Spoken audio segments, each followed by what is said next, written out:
to speak with Mr. Pearson. Do you have a few minutes? She turned to him and removed her sunglasses.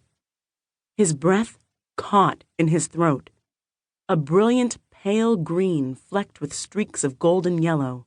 Her eyes were a striking contrast to her warm, caramel complexion. "I've still got to play my ball," Carter said, grabbing his bag and heading down the fairway, then called over his shoulder, "I'll meet you on the green." She looked around. He shouldn't have to carry his bag. "Where's your caddy?" "We don't have one." "Oh, I'm sorry. I'll talk to the staff about that.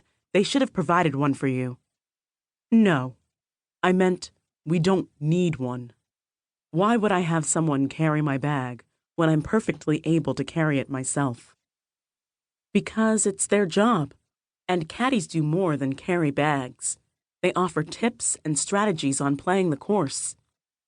He shrugged and slid his club back into his bag.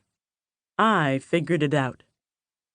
She cleared her throat and looked away from him, raising her right hand to shield her eyes.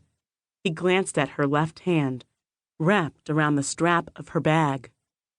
Other than the diamond band on her pinky, it was bare. "What can I do for you, Pamela?" "I'm here about the G Street Women's Shelter." Thoughts of sharing a pleasurable evening with an intriguing woman morphed into a tiresome, fundraising pitch session. No thanks, no matter how enticing the representative. Shaking his head, he reached into a pocket on his golf bag and pulled out a business card. "Call the office tomorrow and speak to our PR department. They handle the requests for donations. They're based in our San Francisco office, so—" "I'm not here about a charity," she frowned. "Well, I am, but not the way you think." He hefted his bag. "If you'll excuse me, it's been a long afternoon." "Wait. This is important, and I'm not doing this right." She took a deep breath and pulled her shoulders back. "Did you recently acquire a building on G Street Southwest?"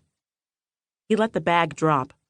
He couldn't answer her because he didn't know. And he should.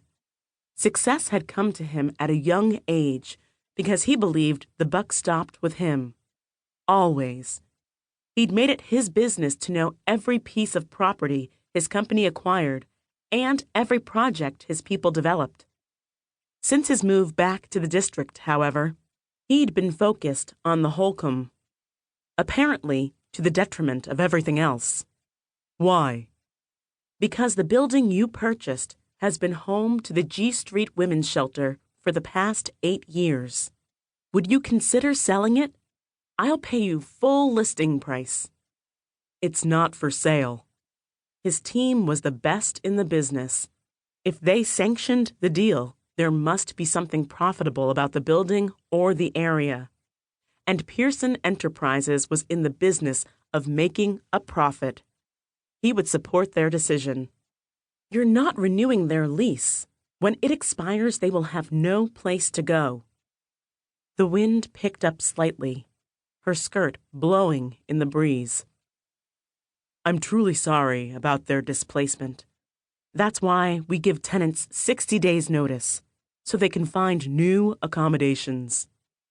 "It's a women's shelter, Mr. Pearson, not a stock market boiler room.